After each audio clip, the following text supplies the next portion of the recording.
Despite playing a significant role in Africa and Asia as a staple grain, sorghum has only recently emerged as a potential food source in the U.S. It's not just a principal grain in many parts of the world, but evidently used in folk medicine traditions. What might its health benefits be?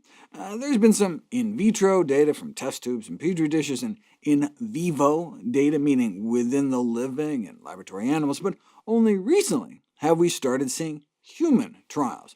In one study, subjects were asked to eat sorghum pancakes versus corn pancakes for supper for 3 weeks, and both groups saw huge 20 to 30% drops in their cholesterol, but they were also all told to not eat eggs and other cholesterol-boosting foods, so that may very well have been playing a role.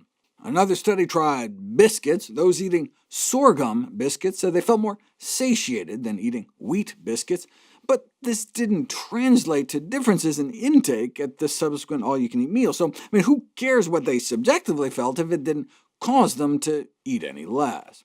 It's no wonder, then, when you put it to the test, those eating sorghum versus wheat biscuits didn't lose any weight, though the data is a bit mixed. A recent study concluded that sorghum can be an important strategy for weight loss in humans, though the sorghum group didn't actually lose more weight, but they appear to be eating hundreds more calories a day, yet lost more body fat, perhaps because of their greater fiber consumption or other goodies like resistant starch in the sorghum.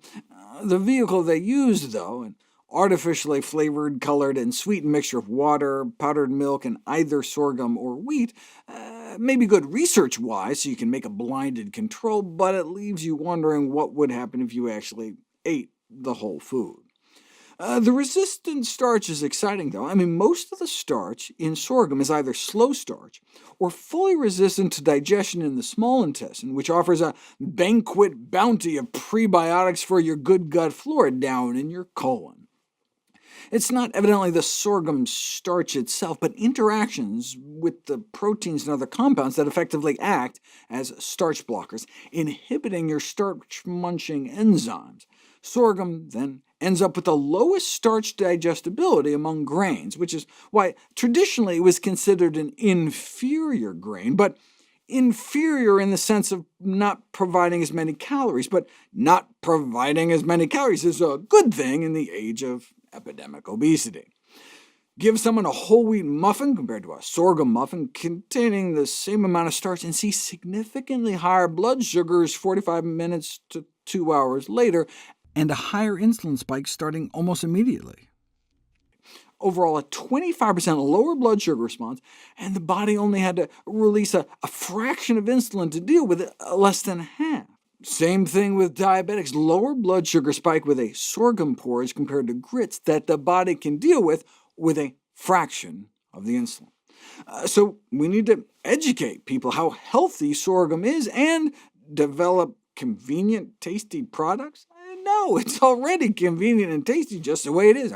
One button press on my electric pressure cooker with 2 parts water, 1 part sorghum, and it's done in 20 minutes. You can make one big batch and use it all week, just like you would rice, right?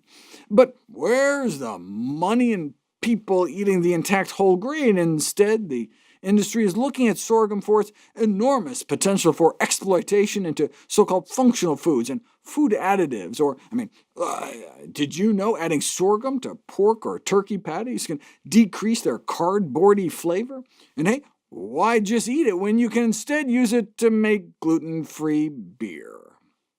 It's funny in How Not to Diet, when I was talking about taxpayer subsidies to the sugar, corn syrup, oil, and livestock industry subsidizing cheap animal feed to help make dollar menu meat, I jokingly asked, when's the last time you sat down to some sorghum? But hey, now that I know how good it is for you, maybe we should be taking advantage of the $250 million we're spending to prop up the industry and sit down to some sorghum after all.